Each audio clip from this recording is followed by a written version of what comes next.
Hello and welcome to this week's episode of the Fintech Show. In this week's episode, we learn all about KYC by speaking with KYC specialists, Trulioo over in Vancouver, and back in London, Starling Bank, the true digital challenger bank that's sweeping the nation. So Trulioo is a global identity verification service. We provide KYC, AML, and other identity verification services in over 100 countries today. We do this by leveraging hundreds and hundreds of reliable data partners all over the world in a seamless service, frictionless, a single API that anyone can connect to in the world. Amazing, and that's of course how you're able to get such fast scale. Absolutely. We help companies launch their compliance regimes and their identity verification programs within minutes all around the world. And we do that every day for payments, banks, and all different types of clients. What 3 pieces of advice would you give to firms to make sure that they keep up to date and flexible for future changes? Yeah, it's an important question because as we've seen, regulations are changing constantly. There's a lot of variance in what's happening, and it's very difficult to keep up. I think even structurally with things like Brexit, we never know what's going to happen in the environment as a business. So what it comes down to at the end of the day is uncertainty. And so how do we manage uncertainty and how do we deal with that when we have to comply with the change in the environment? So I think the first thing we always have to look to is partnerships and partners. I think a lot of people go out to the market looking for vendors, but you need partners that can help you understand, interpret what's happening today and give you a good feedback loop in terms of what's going to possibly happen tomorrow and how to prepare for that. The next thing I think is very important is interoperability. So we have solutions in place that need to be able to fit the variety of systems and the variety of environments that you do business in. And lastly, I think that when organizations are launching or are taking a look at how their systems are in place, you need to have a global aspect. When you just focus on a single market and you're prepared for change or exactly what's coming downstream in that single market, it's not going to work for the other areas of your business that might not be impacted by that single instance. So you have to have that flexibility, you have to have that versatility, and the best way to do that is to take a look at a global perspective so you can prepare for any of the changes that might be coming downstream. Starling Bank's CEO and founder, Anne Boden, gave us some incredible insight into the company's growth and scale. She also told us about how they've been using collaboration in really exciting ways. You've obviously grown quite rapidly in terms of people, in terms of locations. How do you maintain that kind of growth whilst at the same time not losing that innovation, not losing that ability to get things done quickly and sustainably? One thing we're known for at Starling is the velocity of development. Every day we release new features, we test new things, we embrace new technology whenever we can. And that's because technology is at our heart. We're all engineers here. I'm an engineer, the leadership here are engineers. We're building an organisation that's all about embracing the best tech in the world and delivering it to the benefit of customers. But pace is very important, velocity is very important. And as we grow, we spend a lot of care and attention in making sure we don't lose that magic, which means we can't deliver things every time we need to. I wanted to talk a little bit about open banking. Yeah. So I remember before even license was granted, that's one of the main things you were talking about. How does that factor into the kind of the ethos and the culture here at Starling? Starling was built on the assumption that the API economy is genuinely good for business, and lots of businesses have been transformed by embracing APIs. And we were the first bank to really embrace the idea that delivering services to companies and individuals through an API was a good idea. Because it gives the flexibility, it enables businesses to build upon other businesses. And that's why banking as a service is key to our strategy, where we enable other businesses, whether they're governments, whether they're corporations, whether they're other fintechs, to use our infrastructure. Excellent. I'm a very big advocate of the whole use of third parties, particularly because it seems to be you have almost 2 factors. You've got the marketplace, which is a great way to be able to offer things like life insurance without having to do it yourself, but then also by having such an open API network, you're then able to work very easily with vendors. So you're almost the customer of choice. Well, what's kind of been the reaction to that? Well, we have a dual approach. We have banking as a service, whereby we open up our infrastructure for other corporations to use the services we have developed. And we also have a marketplace where we provide other products from other providers to our customers, whether those customers are SMEs or they're individuals. So we combine these together, both using APIs, to be bigger than we are. You know, we have the ability to deliver to our customers a whole host of services that they could get from small fintechs or larger financial services organizations. But then when we've built all of that, we allow other fintechs and other corporations to take benefit of it. It's an ecosystem. We believe that we alone can't change the whole of financial services, but we and other marketplace partners and the infrastructure we're providing to the fintech community can change an industry and change an industry forever. Next up, we wanted to find out some of the challenges facing potential partners with Trulioo, fintechs and incumbents alike. To start with banks, a little bit more traditional environment, what their biggest challenge tends to be is legacy systems. And so how do we take those legacy systems and prepare them for the digital transformation that they're trying to approach to satisfy that new customer base and that user experience? And so I think our approach has always been to offer them a platform perspective so that they don't have to necessarily change what's happening internally, but they can connect to new options that satisfy the existing workflows. So we can always take our existing infrastructure and leverage an outside platform that can then make that workflow possible in light of satisfying those different pressures in the marketplace as part of their digital transformation to begin with. For fintech, for neobanks, for challenger banks, you hit it on the head. I think the biggest thing for them is scale. How do we scale our business the fastest? And so for them, what they want to achieve is access to global markets very quickly. With our product, it's a single API that can connect you to over 100 countries in a centralized compliance form. So you can manage all of those different markets with a flexible nature through a single integration. That's key for a lot of these challenger banks that are coming up.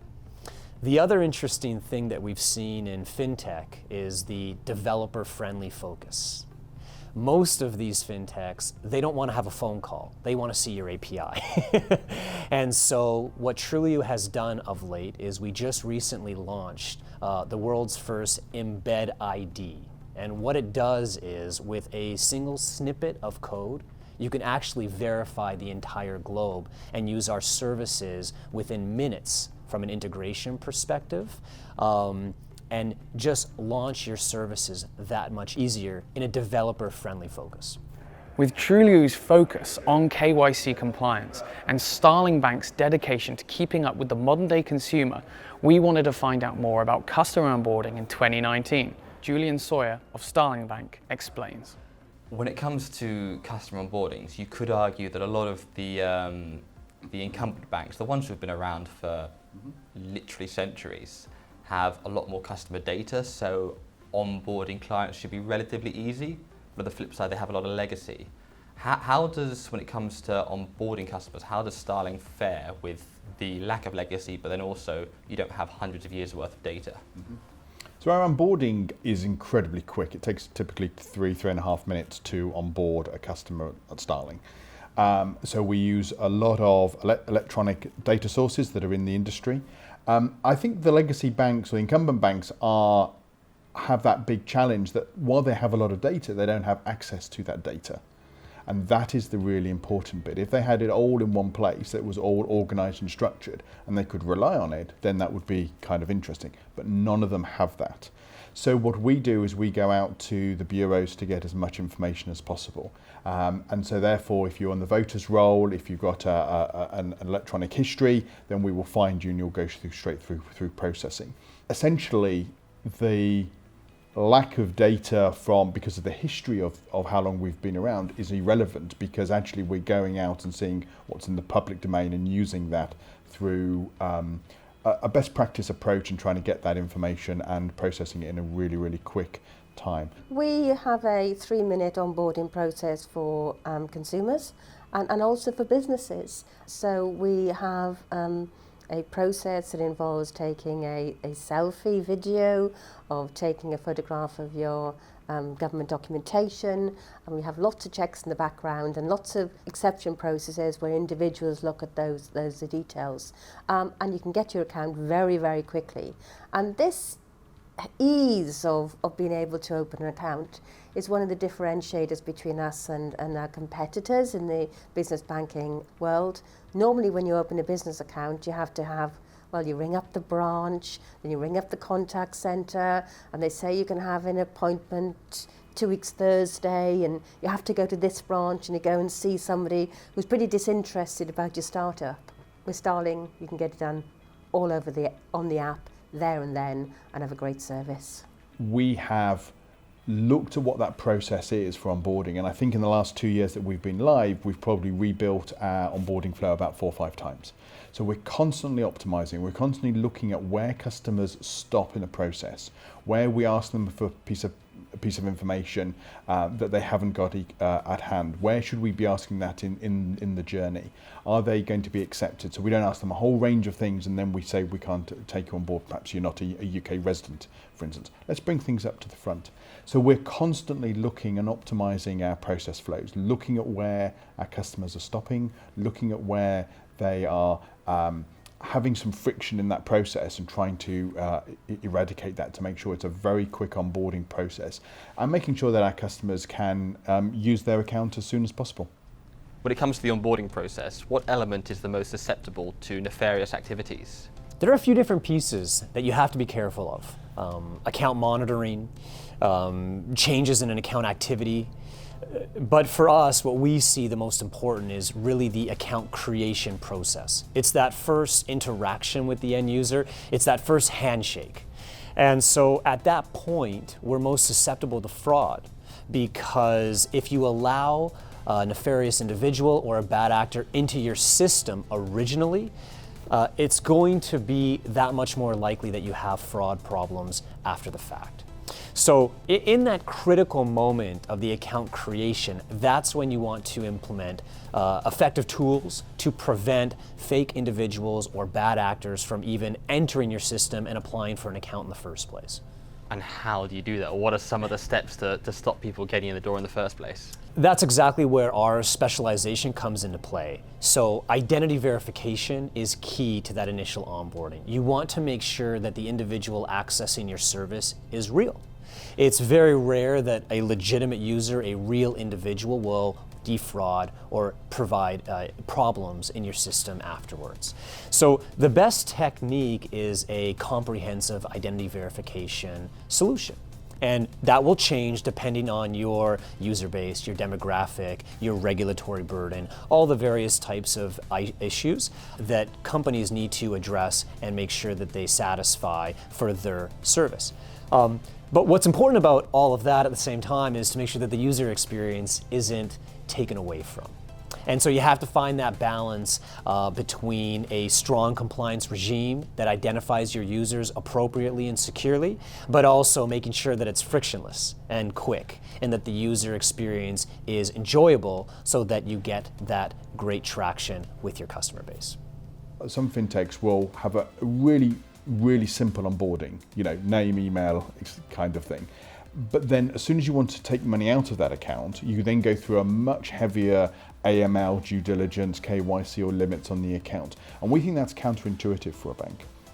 One of the things we did really early on in one of our first flows is we tried to get rid of the password because we've got biometrics and everything else. But what happened was when we started talking to customers, they went, this is a bank and we expect a password. We expect a bit of friction, we expect to have that in there because otherwise it doesn't feel like a bank, it just feels like a non-bank financial services product. And I think that's really interesting in terms of the expectations of customers, in terms of the level of friction, the level of security, the level of assurance that they should have on their product. You need to stay one step ahead of the bad actors who are using your service. And we see it quite often, where a new technology is launched and the first individuals to experiment are the ones you actually don't want. So I think there's a dual approach. You need to layer in your strategy. And what I mean by that is it's not a point solution. It's not a single technology. It's not a single process. You need a workflow that complements various stages depending on the user that you're onboarding. We've taken the approach to provide a marketplace so that you can access a variety of different tools and services within the same technology suite to take that into effect in and of itself. And then again, you must be constantly reviewing your user base to ensure that if something changes in the environment or changes with your solution, that you can then apply the appropriate safeguard along with that change in the environment. So at the end of the day, applying multiple tools and constantly reviewing is your best bet to help stop those bad actors from entering your system. I think you sort of hit the nail on the head there. There isn't one magic bullet. It is a variety of, it comes down to ecosystem. It's having a variety of tools at your disposal to stop this. Absolutely. And it's hard to do that. And there are many different regulatory technology solutions that can help. And so what Trulioo attempts to do and what we provide for our customers is that partnership model, where we want to provide a variety of solutions because it isn't one size fits all, but it has to be easily applicable and easily deployable for customers, everyone from a bank to a startup to everybody in between. That's all, folks. Make sure to catch us next week for another episode of the Fintech Show.